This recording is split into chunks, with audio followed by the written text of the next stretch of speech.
আজকের তরকারি হলো এই যে মূলো, শিম, টমেটো, গাজর, ফুলকপি, আলু দিয়ে আজকে তরকারি রান্না করবো।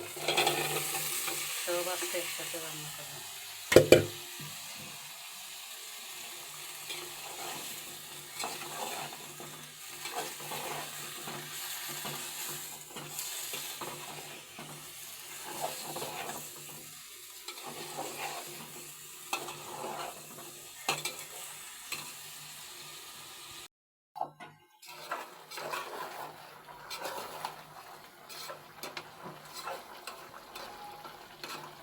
তরকারিটা কষানো হয়ে গেছে,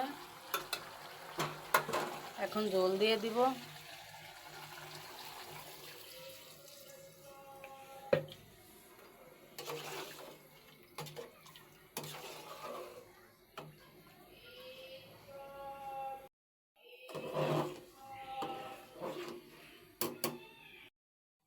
তরকারিটা হয়ে এসে প্রায়, এই যে মাছগুলো দিয়ে দিলাম।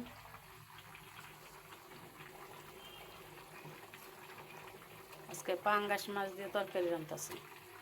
পাঙ্গাস মাছটা আমার ছেলেদের পছন্দ, বড় ছেলেও খায়, ছোটো জনও খায়, কিন্তু বড় ছেলে তরকারি খাবে না, শুধু পাঙ্গাস মাছ খাবে, মাছ উঠে খাইবে। আর ছোটো জনে আলে দিলে তরকারিও খায়, মাছও খায়। হয়ে গেছে, এখন নামিয়ে নিব।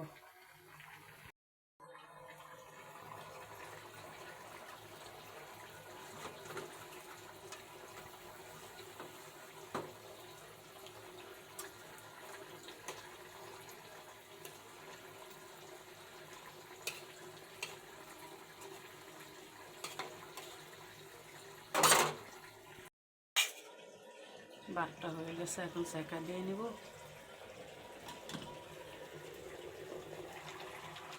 আমার তরকারিটা হয়ে গেছে, এখন তরকারিটা নামিয়ে নিব। তা আজকের রেসিপিটা কেমন হয়েছে সেটা কমেন্টে জানিয়ে দিবেন। আর হলো আমার ইউটিউব চ্যানেলটা সাবস্ক্রাইব করে দিবেন, আমার ফেসবুক পেজটা ফলো দিয়ে রাখবেন। আর আমার ভিডিওগুলো বেশি বেশি করে একটু শেয়ার করে দেবেন। আপনারা সবাই ভালো থাকবেন, আল্লাহ হাফেজ। এখন তরকারিটা আমি নামিয়ে নিব। তরকারিতে একটু ঝোল রাখবো, কারণ আমার বড় ছেলে একটু ঝোল খায় তরকারির, সেই জন্য একটু ঝোল ঝোলই রাখবো।